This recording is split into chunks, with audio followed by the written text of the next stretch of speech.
এই সাকিব, তুই কোনে গেলির? ভাই নামাজ পড়তে গেলাম। আরে রাখ তোর নামাজ, কাজ ফেলাতে নামাজ পড়তে গেলির। তুই যদি নামাজ পড়তে যাস আমার কাজ করবে কিটা? কাজে ফাঁকি দিয়ে জায়গা পাও না নাকি? না ভাই বিশ্বাস করেন, আমি নামাজ পড়তেই গেলাম, আপনি আমারে ভুল বুঝতেছেন। নামাজ পড়তে গেলির, তাহলে তুই নামাজ পড়ে বেড়াকে, আমার কাজ করা লাগবে না, যা জায়গাতে সর। এই কি ব্যাপার আলামিন, তুমি ওরে ধাক্কা দিলে কেন? কই দেখা মারিনি তো কাকা, এই রডে বাইতে পড়ে গেছে মনে হয়। রডে বাইতে পড়ে গেছে? আমার দুই চোখ নেই, আমি দেখিনি। তুমি তো ধাক্কা দিয়ে ফেলে দিছো। না কাকা, দেখা দিইনি। এই তুমি চুপ করো। এই সাকিব কি হয়েছে তুমি কও। কিছু হয়নি কাকা, আমার এই তুই চুপ করলি রে। এই সাকিব কি হয়েছে তুমি কও তো। ও কাকা, আমি নামাজ পড়তে গেলাম, তার জন্য মিস্ত্রি ভাই আমার কাজের থেকে বের করে দিচ্ছে। কি নামাজ পড়ার কারণে তোরা কাজের তো বের করে দিচ্ছে? শোনো আলামিন, তুমি জঘন্যতম অন্যায় কাজ করেছো। তোমার সাথে আমার কোনো কথা নেই। এর আগেও তোমার নামে অনেক রিপোর্ট পাইছি। তুমি হেল্পারদের সাথে এরকম খারাপ ব্যবহার করো। নামাজ পড়ার কারণে তুমি হেল্পারদের কাজে রাখো না। শোনো আলামিন, তোমার সাথে এই বিষয়ে আমার কোনো কথা নেই। তুমি তোমার কন্ট্রাক্টরের ফোন দাও, এখনই এই মুহূর্তে এই জায়গায় আসতে বলো, তার সাথে আমার বোঝাপড়া আছে। শোনো মইনুল, সবকিছু তো তুমি শুনিছো।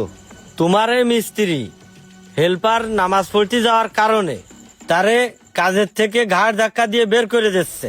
এ সাহস পায় কোথার থেকে? কি ব্যাপার আলামিন, তুমি এত বড় জঘন্য কাজ কি করে করলে? না ভাই, আসলে আমি এই তুই চুপ কর, আমি এতক্ষণ কোনো কিছু বলিনি। বিয়াদব, থাবড়ায় তো দাঁত ফেলে দেবো। শোনো মইনুল, তোমারে ডাকার কারণ তোমার এই মিস্ত্রি যে অন্যায় করেছে, তুমি এর কি বিচার করবা বিচার করে দিয়ে দাও। বিচার তো অবশ্যই করব। আমি এখন ভালোই বুঝতে পারতেছি যে আমার এই মিস্ত্রির সাথে কোনো হেল্পার কেন কাজ করতে চায় না। আলামিন, তুমি যে অন্যায়টা করেছো, এই অন্যায় কোনোভাবেই মাইনে নেওয়া যায় না। ভাই, আপনি যেটা মনে করতেছেন সেটা না। ওরা যদি এইভাবে কাজ ফেলাইতে নামাজ পড়তে চলে যায়, তাহলে কাজ করে আgoয় না, কাজের একটা বুঝও হয় না। এই তুমি চুপ করো। নামাজে গেলি কাজ হয় না, কারে কি বুঝোচ্ছ? আগে নামাজ পরে কাজ। এই নামাজে কত বরকত সেটা কি তুমি জানো? না জানেই তুমি বিয়াদবের মতো কথা বলতেছ। তুমি তো নিজে নামাজ পড়োই না, আর একজন নামাজ পড়তেছে তারে তুমি বাধা দিচ্ছ। আর একটা কথা কি বললে জানো? নামাজ পড়ার কারণে কাজ কম হয়ে যায়। নামাজ পড়ার কারণে যদি কাজ কমই হয়ে যায়, সেটা আমি বুঝবো। তুমি তোমার কাজের পারিশ্রমিক পাচ্ছ কিনা ওইটা দেখো। নামাজ না পড়ার কারণে তুমি তো বরকত থেকে বঞ্চিত হচ্ছ, আর একজনেরও বঞ্চিত করতেছ। শোনো মইনুল, আমি চাই না এরকম বেনামাজি মিস্ত্রি দ্বারা আমার এই বিল্ডিং এর কোনো কাজ হোক। আসলে ভাই, আমি আপনার কথা ভালোভাবেই বুঝতে পারিছি। শোনো আলামিন, আজকের পরেতে আমার কোনো সাইডই তোমার আর কাজ করতে হবে না। তুমি এখনই বের হয়ে যাও। ভাই, আমার ভুল হয়ে গেছে, আমার এইবারের মতো মাফ করে দেন। একটা শর্তে আমি তোমারে ক্ষমা করতে পারি, আর সেই সত্যটা হলো আজকের পর থেকে তুমি যেইখানে কাজ করতে যাও আর যেই বিল্ডিং এ কাজ করো না কেন, আজান হওয়ার সাথে সাথে কাজ ফেলে রেখে তুমি এবং তোমার হেল্পার সবাই একসাথে নামাজে যাবা। আর এই নামাজ পড়ার কারণে যদি কাজের ক্ষতি হয়, কাজ কম হয়, সেটা আমি বুঝবো।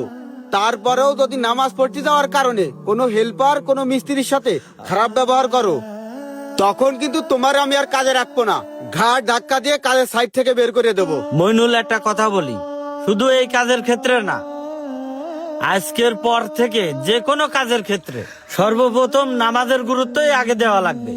আমার এই কাজের কারণে তোমরা যদি নামাজ না পড়ো, কাল কিয়ামতের দিন আমি দায়ী হব। আমি টাকা দিয়ে এই বিল্ডিং এর কাজ করায় পাপ কুড়াতে পারবো না। আমার লাস্ট কথা, বেনামাজি কোনো মিস্ত্রি হেল্পার আমার এই কাজে আসতে পারবে না, ঠিক আছে? আমি আবারও করছি, আগে নামাজ পরে কাজ, সবার মনে থাকে জানো। চলো মইনুল। এই যাও, যে কাজগুলো ঠিকঠাক করো। হ্যাঁ ভাই, আগে নামাজ পরে কাজ। প্রত্যেকটা কর্মক্ষেত্রের মালিক যদি এমন হতো, তাহলে সবাই নামাজি হয়ে যেত। কিন্তু আফসোস, মিশে দুনিয়ার রং তামাশায় পড়ে আমরা নামাজ থেকে রয়েছি দূরে। ভিডিওটা যদি আপনার মন ছুঁয়ে যায়, অবশ্যই শেয়ার করে দিবেন। ধন্যবাদ।